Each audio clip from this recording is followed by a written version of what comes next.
LD Comics is a women-led welcoming to all forum run by creators. We champion the graphic novel form, particularly works with an autobiographical voice. Our activity is towards supporting and equipping graphic novelists, especially but not exclusively people identifying as women.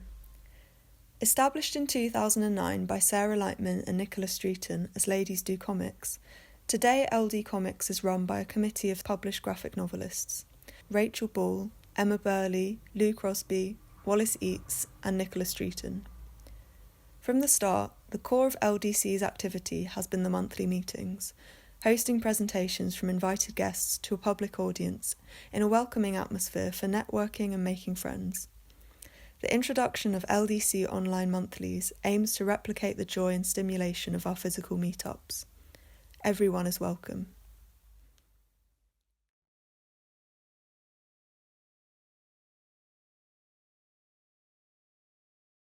Hi, I'm Clio. I'm a London-based illustrator and comic maker. I'm originally from Manchester, but I grew up in the northeast of England.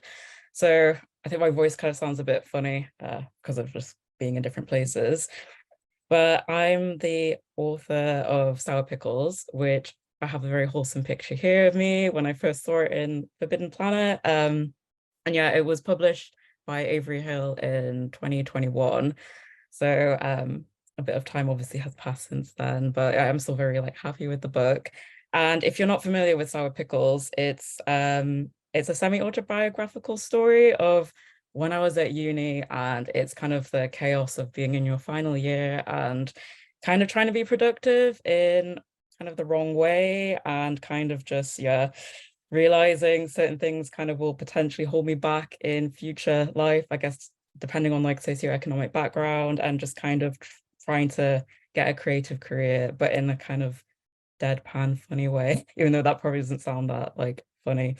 But yeah, that's kind of what that book is about. So I thought a good way to kind of start this was kind of give a bit of context to my practice, just in case that people don't know anything about me.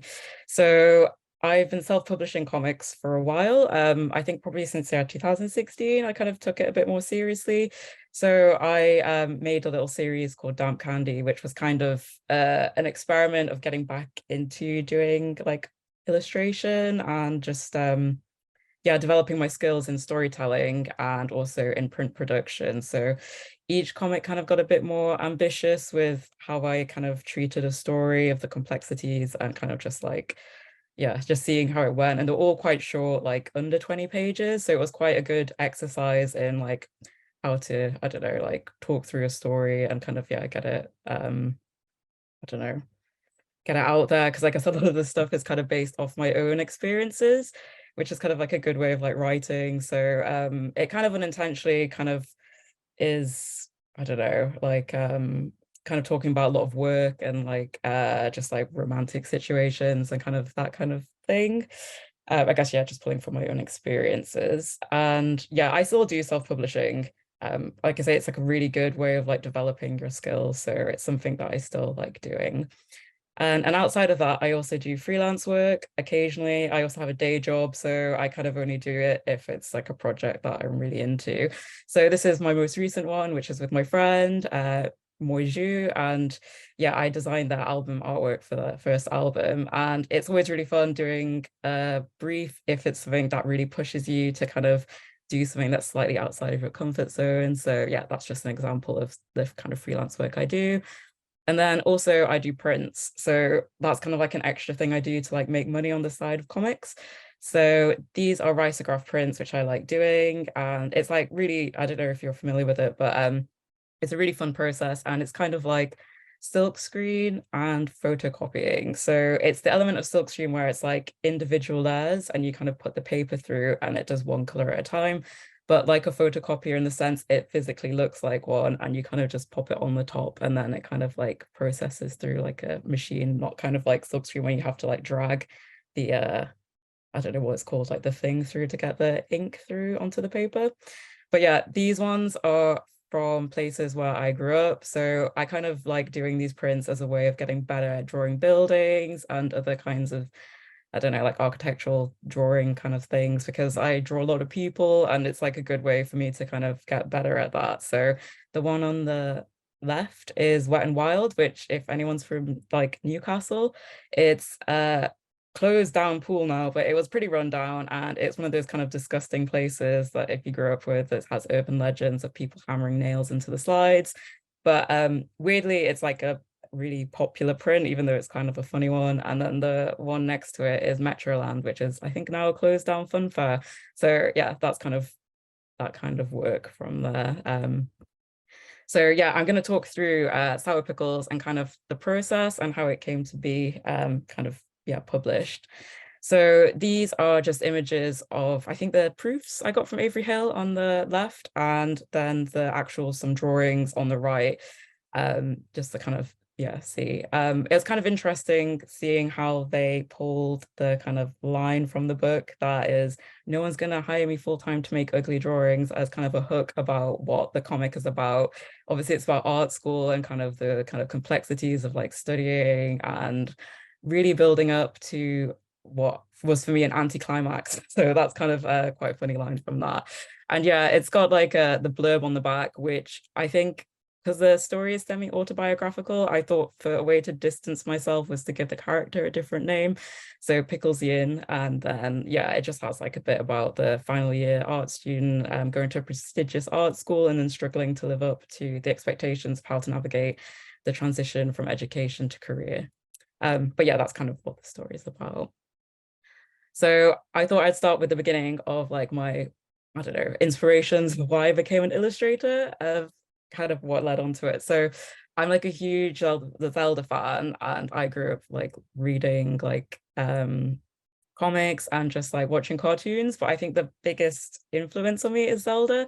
And kind of looking at my work, I kind of feel like Wind Waker, which is this one, is probably one of the biggest inspirations. But yeah, if anyone's played them, they're pretty good at storytelling. And this game in particular has really good facial expressions. And yeah, it's just really cartoony. And I think this was like pretty special in my kind of informative years of like developing my own illustration style. But yeah, I just wanted to give a shout out to that as like why I got into it.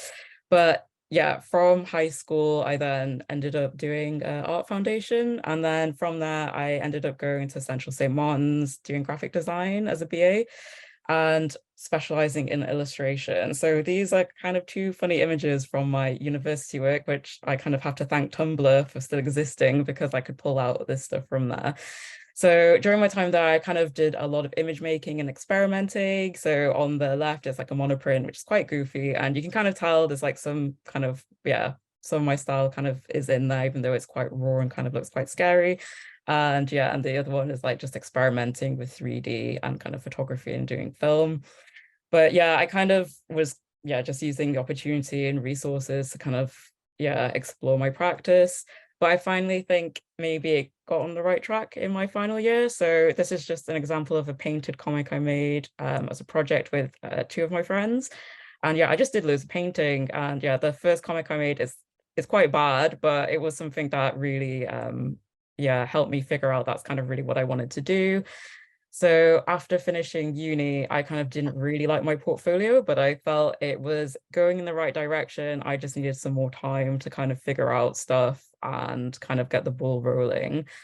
So from after that, I kind of got a job and I ended up working in an art gallery. And outside of that, I kind of was just developing my practice. So there's like a bit of a transitional thing of just like doing some small zines and exploring digital coloring, because I hadn't done that before, because obviously using wet materials and it was like cheaper. So I thought it would be like a good thing to kind of get into, and then started doing like fashion illustration drawings just to kind of, I don't know, like develop characters and just clothing and kind of, yeah, seek inspiration from like other areas.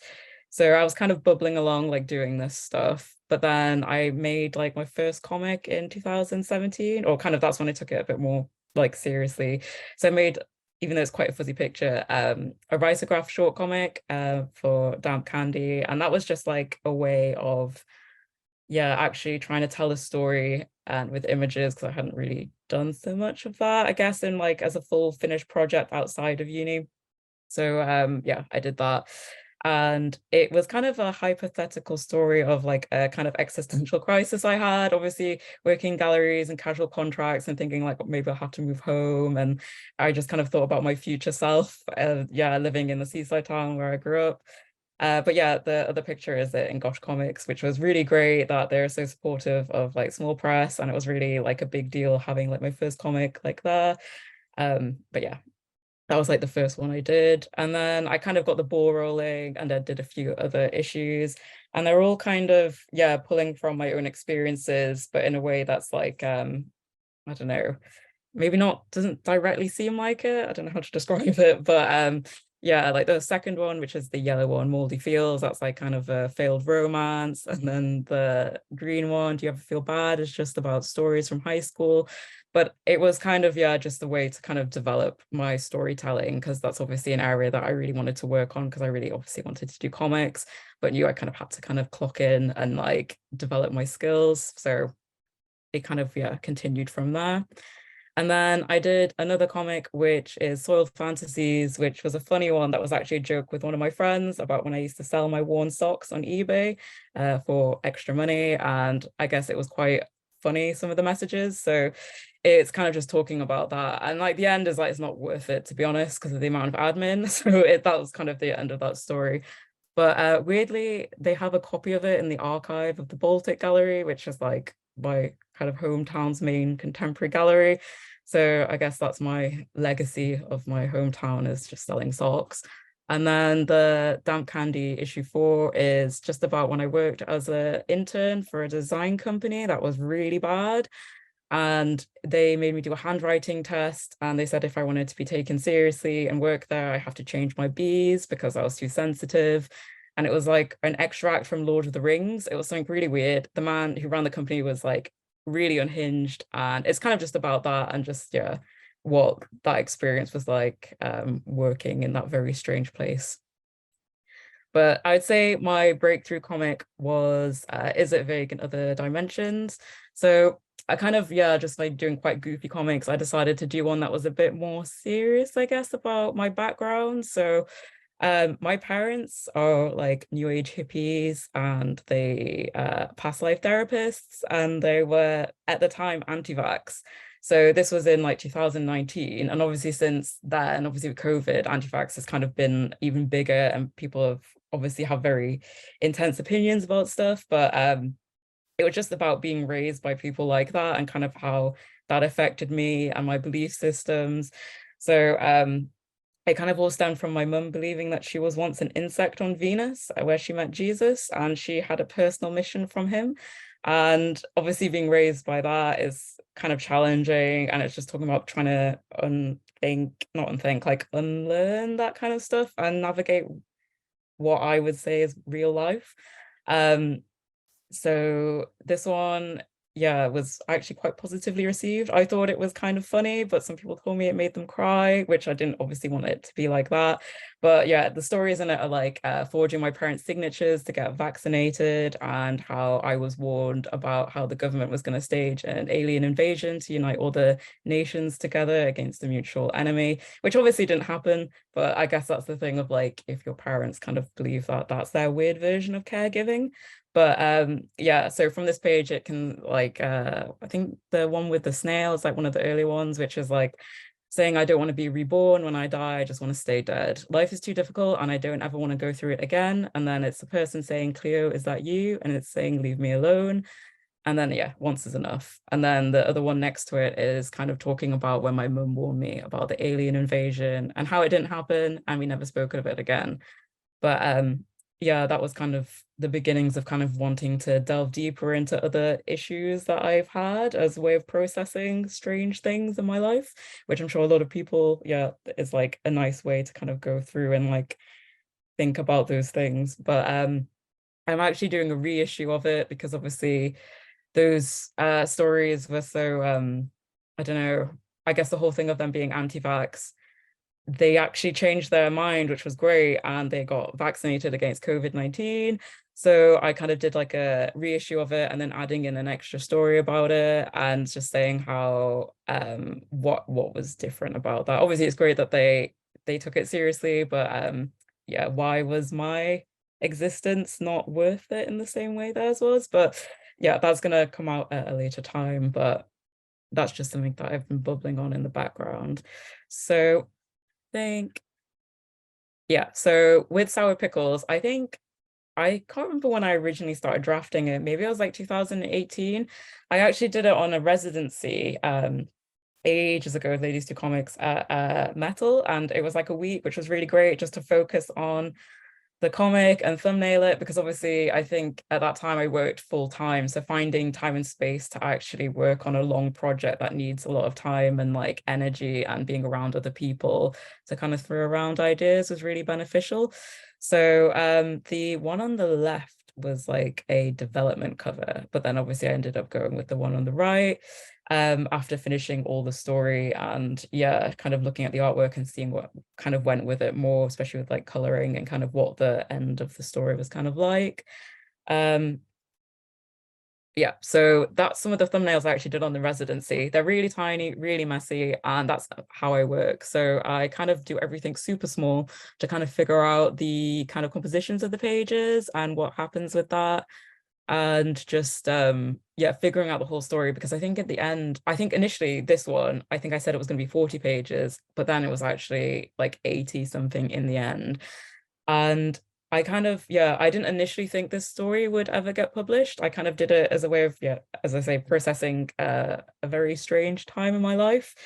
So obviously finishing uni and kind of the anticlimax of unemployment, and obviously like being in a bubble of education, which was like very systematic, and coming at the end of it and realizing that, yeah, jumping through hoops doesn't necessarily equal a job, or, you know, that kind of thing.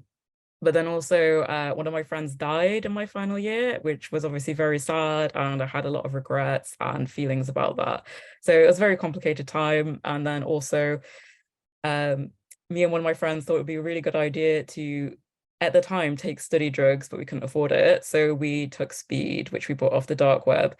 And that was when Bitcoins were really cheap, and we got them for like, I think one Bitcoin was like £15. And we actually could have been really rich if we still had those coins. But obviously, something bad happened. Like, I think the bank got hacked, and yeah, we lost all of that money. So that could have been a parallel universe version of myself.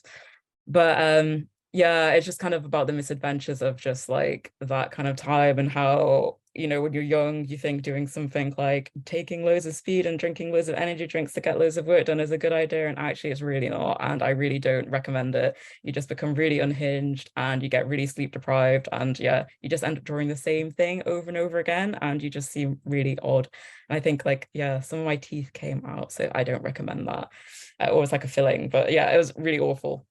So yeah, it's just about that. But yeah, like I made thumbnails of the whole thing, and then what I would do would be assemble it all in Photoshop. So I'd get all the pages together, and then I'd print it out A3 to then go on my light box and like redraw it in a better way, because obviously those little scribbles like don't mean anything. It's like just like trying to get the composition.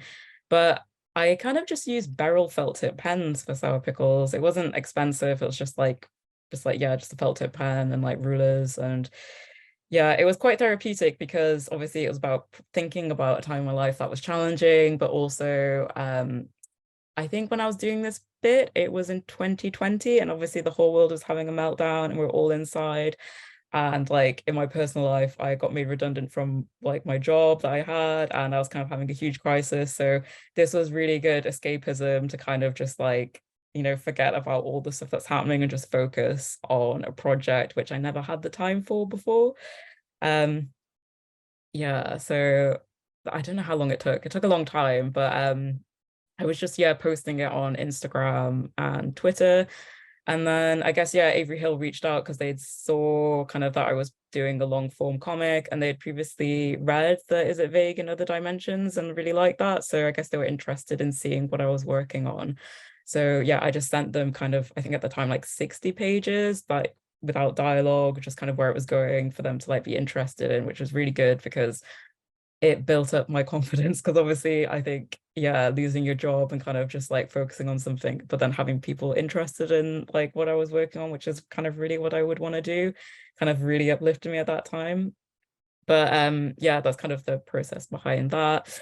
And kind of with Sour Pickles, I think this is kind of a good example of kind of the humor of the story. So, you know, it's got the two characters, Pickles, the one with the short one, which is supposed to be me, and then Radish, who's my friend.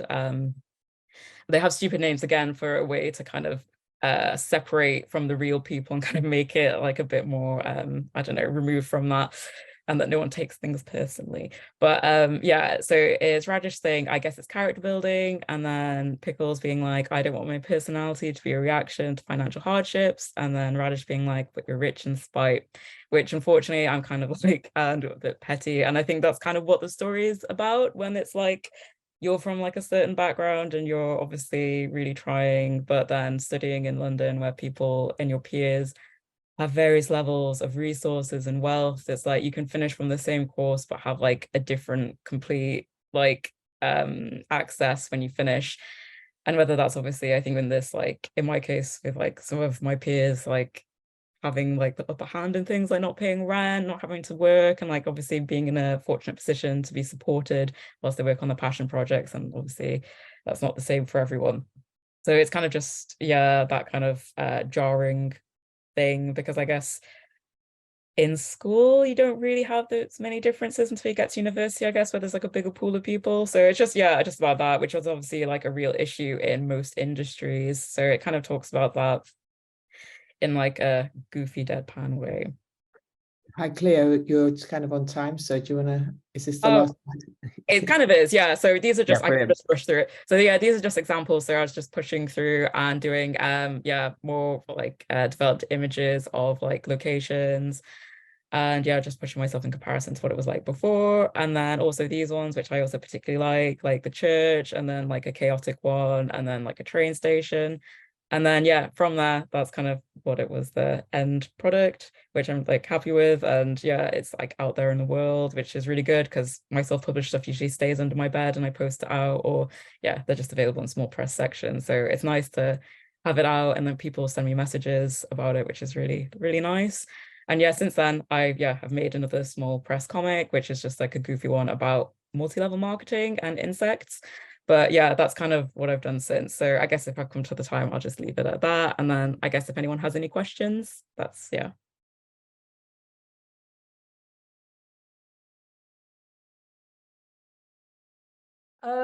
Yeah, so this is a resource that Graham and I put together quite recently, and I thought we could talk about maybe more about how we did it rather than why, because everybody here is into comics and knows and appreciates comics, and we all know why we do comics, but I thought maybe it might be useful to talk about how we put this thing together in case others amongst us would like to also put similar things together.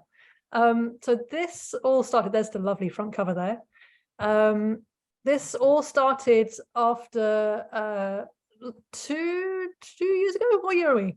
No, in 2020, I was UK Comics Laureate, very fancy, and I put together this with a lot of help. This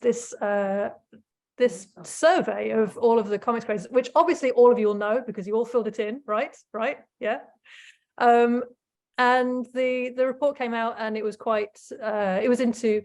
I asked everybody how we were doing financially, how we were doing, what kind of support we needed, what obstacles we were facing, and the results were a little bit depressing, I'll be honest.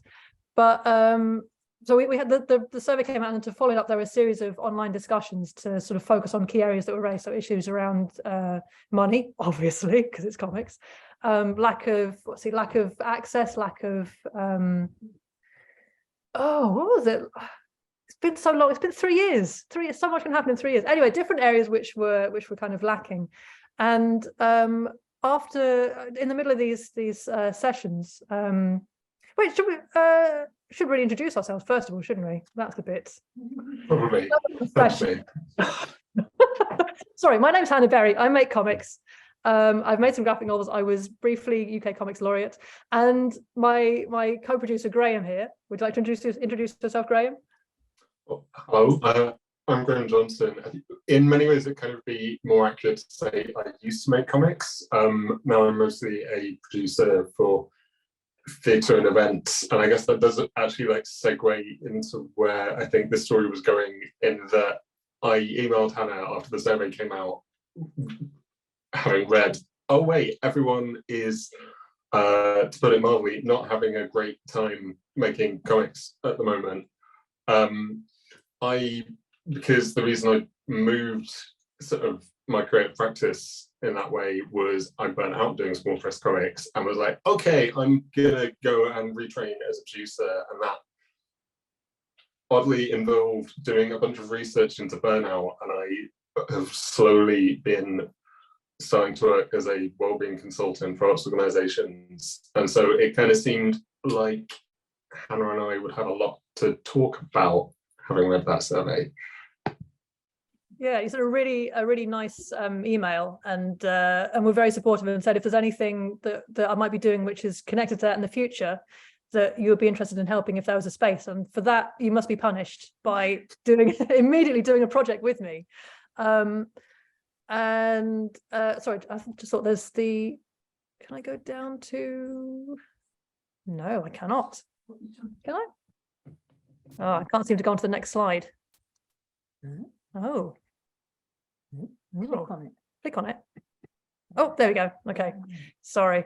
There's this. This is where you can find the survey and the follow-up report and all the details around it on that link there. In case anybody's interested and hasn't, obviously you all did the survey and you've all read the report, but just in case you haven't, it's there. So I'd taken this to any kind of agency which I had any remote connection to, which is, well, by remote connection I mean I am a member of the Society of Authors, and I pay some money to them. I am aware of the Association of Illustrators. I have come across them on social media. I just took the report to various different organizations which could be in any way tangentially connected to comics, and emailed them and said, we've done this report, we're having a terrible time, can you help us? And just to see what, if any, response. I was very ready to be ignored, because I get a lot of that, and that's fine. It's fine. I like to reach out and be ignored. It's just a hobby I have. But to my surprise, the Society of Authors got in touch and said, well, this is very interesting to us. Let's form a special interest group. So the Comics Creators Network was formed, and if anybody's interested in union representation, I'd very much recommend you get in touch. And the Association of Illustrators said, this is also very interesting. Funnily enough, we have a project which we've just done, a resource which we've just put out, which is Mental Health for Creative Freelancers, which it was supposed to be like a long, beautifully drawn thing, because obviously the Association of Illustrators, but it was rushed out right before the pandemic. Would you be interested in doing anything with this and taking this further, like doing like a second version of it? And I obviously, when you're a hammer, every problem is a nail. Thought, well, yes, this should be a comic. You didn't say that, I'm saying that. Let's make it into a comic. And so I ran it past Graham and said, is this a thing that, perhaps that we could do together? And also because I don't have any training at all in mental health or well-being, apart from having a mental health and a well-being in my life. So I ran it past. I mean, did you? I ran it past you to see how it was something that you thought that we could build upon. I don't know if you have any sort of thoughts about how you found it, the original version. The original version, you can definitely still find it online with like all of the right Googling. It's a very good resource, which is why sort of we built the comic off of it, but it is dry and hard to get through, and it sort of, for something that you might read when you're miserable, it doesn't help change the fact that you're miserable when you're reading it. So it definitely felt like there was stuff that we could do with that, provided that we could pay everyone involved to do that, because otherwise we're part of the problem. Yeah, I think we had decided early on to be part of the solution and not the problem. There was a discussion, which way should we go, and we thought perhaps we should try and be part of the solution. We could have gone for evil, but we decided against that. And obviously when things are, it was a really good original resource, but when it's the idea of turning it into a comic, it's, first of all, it makes it more accessible because it is more appealing and more like I mean, for people who are neurodiverse and anybody who has eyes, it's a very sort of a very attractive and appealing way of accessing information. And it also can help retain information. There's a study that was done in, I think, Sheffield Hallam University, which says that information which is given in a comic format is more easily retained than in dry prose. I don't think they use the phrase dry prose. And there's probably some statistics around that, but I don't have that data to hand. And thirdly, the fact that it has a sort of a greater emotional impact as a comic, because it's about well-being. It's about the very human situations which we face. We wanted something which would be people be able to connect to emotionally and immediately. And what better than a comic? Obviously, a comic's going to do that. So you mentioned having to pay everybody, which obviously we wanted to do. And the Society of Authors and the Association of Illustrators were very happy to come on as what is the phrase, partners, but they couldn't fund it. And apparently, if anybody's interested in looking for funders for a project, they don't like to be called funders. They like to be called partners. No, sorry, not partners. They like to be called supporters. So you should ask somebody, if you need to ask anybody to be a funder, they will switch off to be a supporter. That's where they like to get involved. Sorry, I'm backtracking slightly. First of all, we had to put together an Arts Council bid, and to do that, we had to plan every single aspect of what we would of the project and who we would have on board, how much we'd like to pay them, how much they should be paid, how much support in kind there would be. So we kind of would you have any? I don't know if you remember how we chose all of the people. I think we chose Woodrow Phoenix because obviously put together Nelson, who worked with him as a graphic designer, and he's legendary in the field. So obviously we wanted to scoop him up and work with him. I think you know Edward Ross better than I do. Yeah, when we were reading that incredibly dry original resource, I was sort of racking my brains for comics that I'd read that translated like quite dense factual information into stuff that was like visually pleasurable to read, stuff that like made the subject matter light enough to read. And so with Edward's like filmish and gameish it's sort of incredible comics about film theory and game theory, it just seemed like an absolute no-brainer in that regard. And then we, in terms of art, we just started just feeding into a Google Doc with each other, listing pretty much everyone who came to mind, and then having to like sort of go, oh, but like who do we actually go to? Yeah, whose work would sort of fit this kind of style, this kind of content, and also work the styles which would kind of complement each other in a way. Because even though I really love to have an anthology where there's very varied styles, but if they're too broad, I think they can sometimes fight against each other. But we had to think about the ways to sorry, there's a thing. Yeah, sorry. Also, just to backtrack, Woodrow. You just asked Lou to admit. Lou, are you able to admit the person in the waiting room? There's somebody hanging out. Or maybe I might be able to from this side. No. Okay, they've been admitted. They're gone.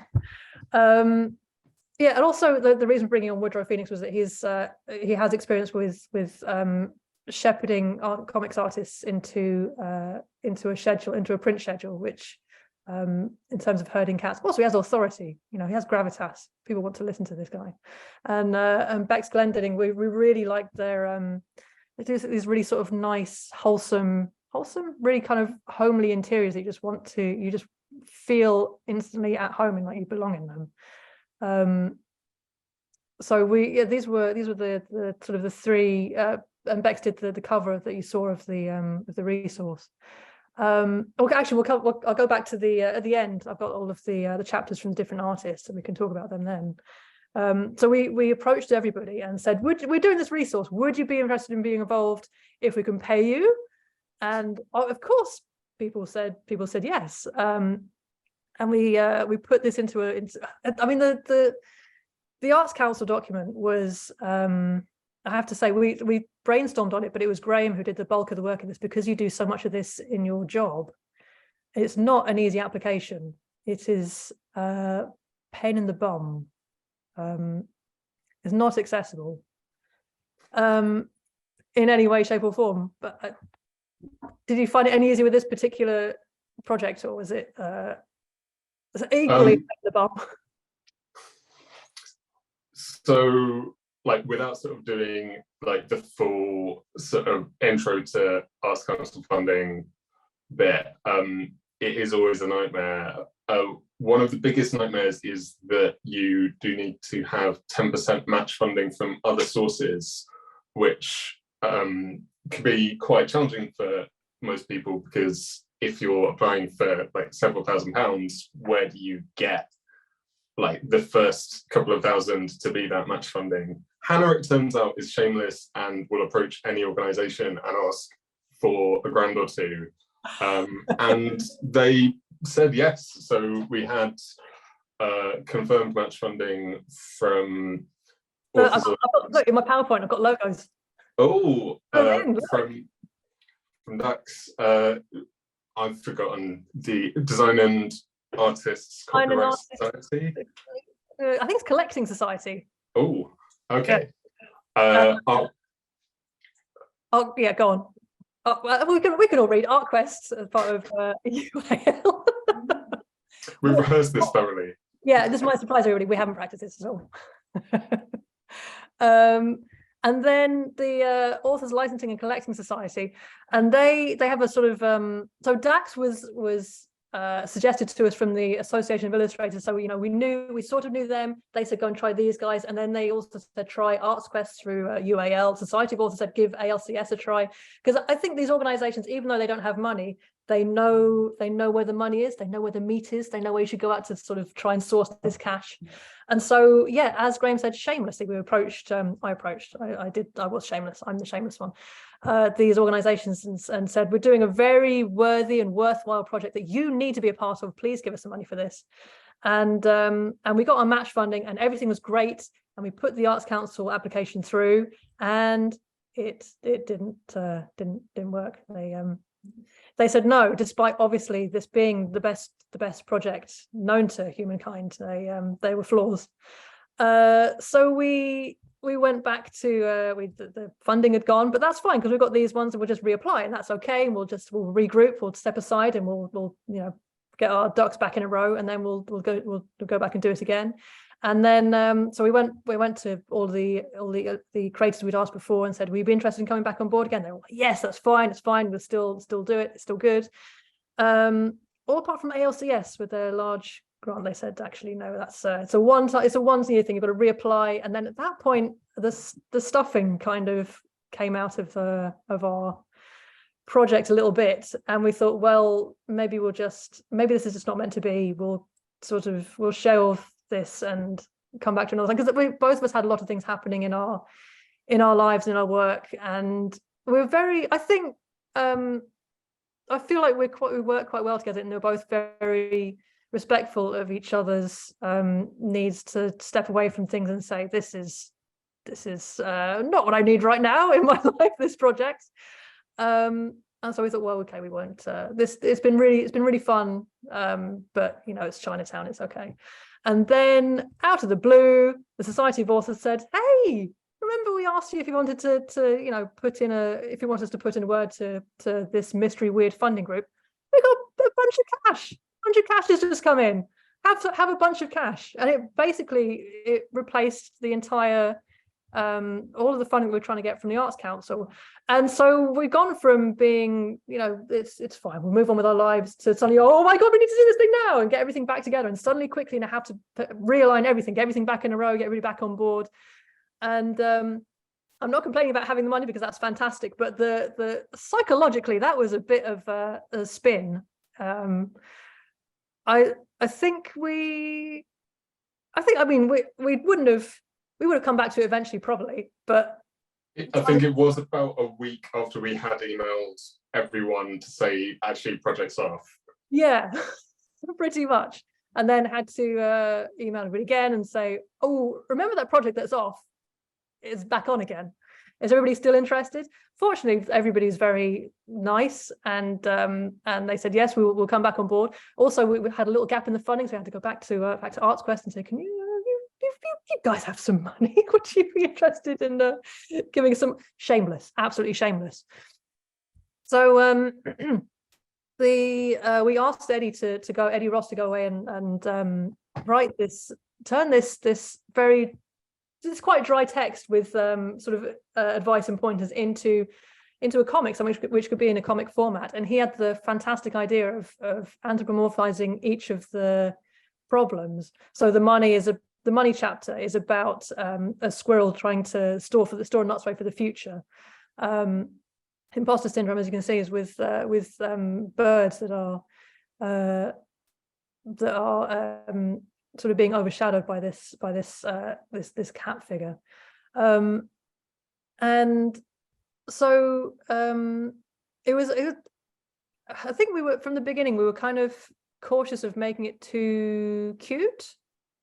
I guess I was cautious of that. We needed to work. I think there was always this intention that it would be something that would be particularly applicable to the comic sector, but not something that would put off other creative freelancers sort of in other sectors. Yeah. If we sort of presented as like, oh, it's a serious wellbeing resource and it looks adorable, it would be very easy for sort of people to pass over. So we sort of, I guess, it goes all the way back to the artist selection point. So we, like, on some level, we're aiming, there's definitely cuteness in there, but we aimed for sort of aesthetic, or at least many aesthetics. Yeah. Like, approachable, but not adorable. Although they are quite adorable. But no, it's very sort of accessible. And I don't think it looks childish in any way. And so these are I'll go through the different chapters which are in the thing. Obviously, there's money with artwork by Alex Hassan. Imposter syndrome, very important chapter with art by Shazleen Khan. Rejection by our own Graham Johnson. Social media by Jade Perkin. Working Alone by Simone Lear. I love that little mole. That mole was pretty cute. Actually, they're all quite cute. Work-Life Balance by Joe Deasy. Feeling Overwhelmed by me. Creativity and Emotion by Zara Slattery. I really love that crow. And Performance Anxiety by S.K. Schaefer, who was actually a stand-up comedian, or used to be a stand-up comedian. Is that right? Yes, and I think they are like slowly heading back into that, but I think much more comics these days. Some amazing comics on Instagram around the plight of disabled people during all the lockdowns and the pandemic, which is very much still happening. Yeah. And Creative Block by Norm Connew, and Working Through a Crisis by Jules Sheila.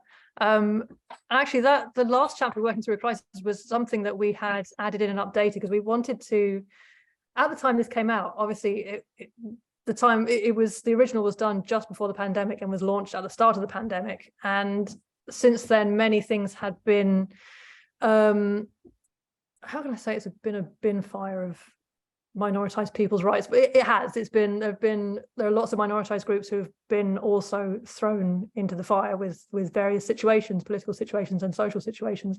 So I wanted to have a chapter which kind of encompassed COVID, but also like the whole idea of being able to work as a creator while facing this insurmountable thing which is entirely beyond your control. I think that was I love what Jules did with that. Actually, should we talk about how we chose the different chapters for different artists, the different artists of the different chapters? I don't know if you remember any of the discussions or if it's been too long. I'm slightly wary of sort of like making that seem much more mysterious than it was, because I literally was. I know that we chose Norm for Creative Block because he had some really nice sort of like blocky, chunky styles that would work really nicely with the the dam at the end. There's like a really nicely, elaborately decorated dam. We thought his style would work nicely with that one. Yeah, it was sort of a conversation that was almost entirely in email, sort of with notes written next to artists' names. But sort of we sort of put Zara with creativity and emotion because it was like the gothiest script that we had. Yeah, the style matched it really nicely. And I don't think none of them fit the. I don't think we chose anybody because we thought, oh, this person's probably experiencing anxiety around this area. Although I think we chose Joe Deasy for the work-life balance because he has a family and because he's a dad, and I thought that he might the kid aspect of it, he might enjoy the drawing the creative chaos of working around a child. But yeah, stylistically, I think the rest just sort of fit with the different chapters. Did you choose rejection in life? I chose the last one that we hadn't assigned, which turned out to be we rejected the rejection chapter. Perfect. So I don't know. Hannah, you have about a minute. Okay. Okay, well, I'm wrapping up. I'm done. Yeah. This can be found, if anybody wants to find this online, it's at societyofauthors.org/MHCF. And this is it's online as a free resource, a downloadable free resource. It's available to everybody. But the idea of it was also that to make it available as a print resource from different organizations to their students or their graduates or their members or their exhibitors or whoever for free, as a kind of a commitment to their members, graduates, students, whoever. And it was recently, those of you who were at Thought Bubble would have, hopefully, if you were tabling, you would have received a free copy, which was the print run was sponsored by the Society of Authors. And we are approaching different organizations and institutions to see if they would like to, for free, not the print run, but to print it, but just print cost, make these print copies available. So if anybody has any connections to any of these groups, you think they might be interested in this, please do drop us a line, get in touch. I haven't put my email address up there, but very reachable online.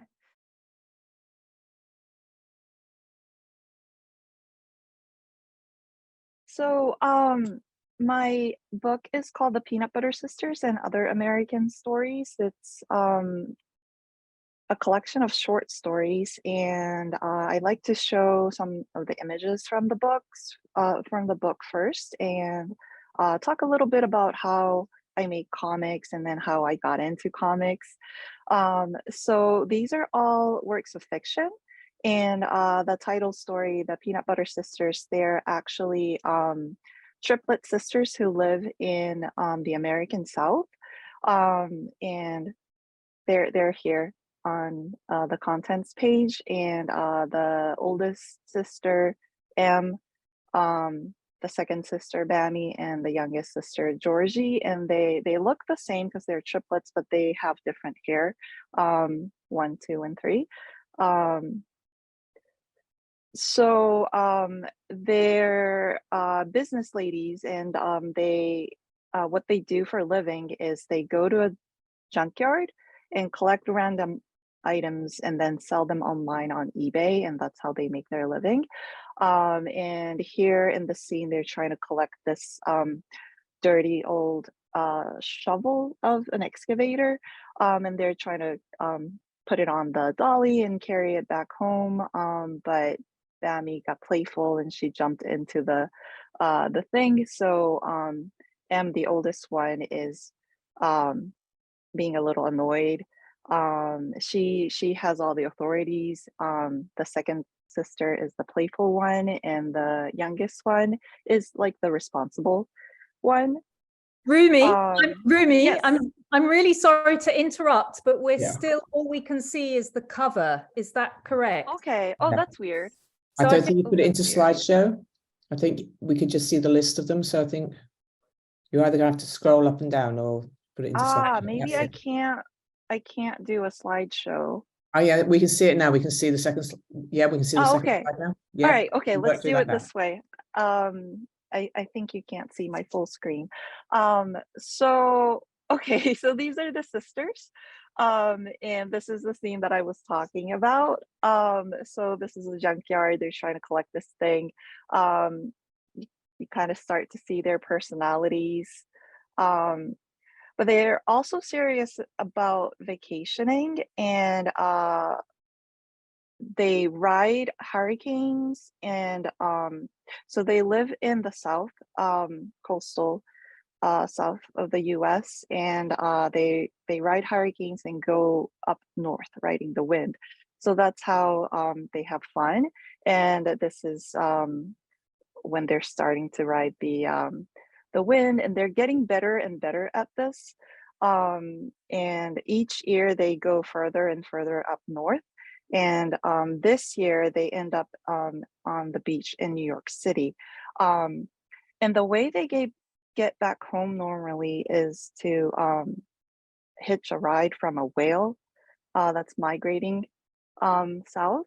But this year they couldn't find their whale, so they're trying to get into the city, riding the subway, and then try to figure out how to get home from there. So that's the story. And I created this in 2019. But the idea for the story about the triplet sisters, it's pretty old. I was living in the US for the past 10 years, mostly in New York, but before that I was working as a translator in Japan. And in 2009, I think, a colleague of mine invited me to come to this printmaking workshop, and I was like, okay. And we needed to bring an idea for an illustration to print.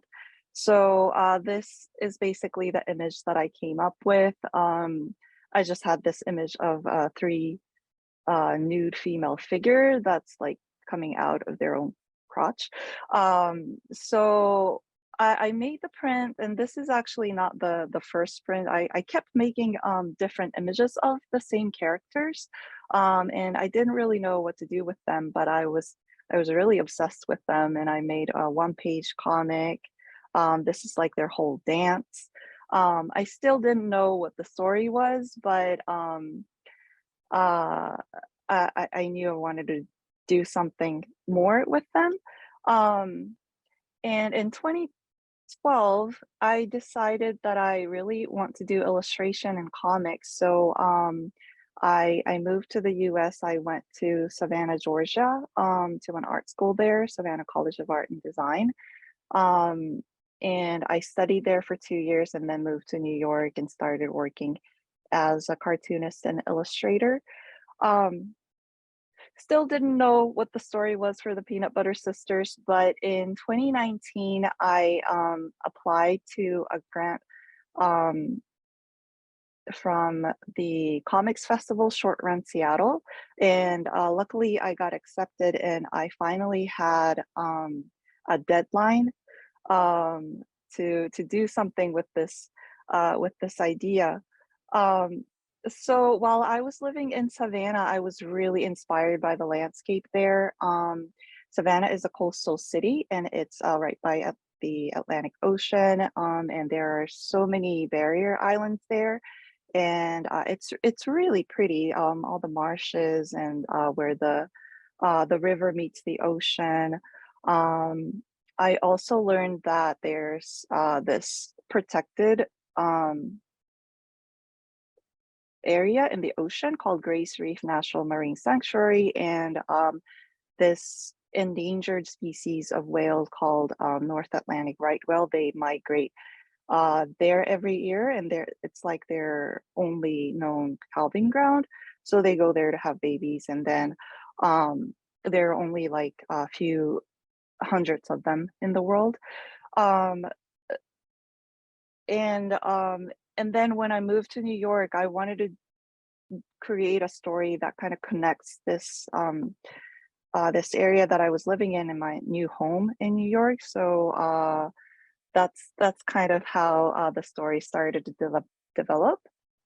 And I usually do brainstorming first. This is kind of what it looks like. It's just me jotting down ideas on a piece of paper, sometimes in a notebook.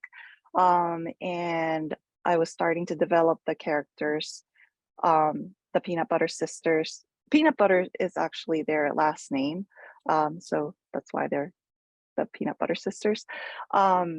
And so I wanted them to be really fierce, almost reckless, and almost like they think they have 3 lives, like in a video game. And I drew this 3-headed horse. So even if one head gets cut off, life goes on, kind of. And after doing all that, I write the script, and that's how it looks like. And then after that, I finally start thumbnailing. And this is where I figure out the page layout, where everything goes, where all the dialogue goes. I draw the speech bubbles in and everything. And at the same time, I start collecting some photos.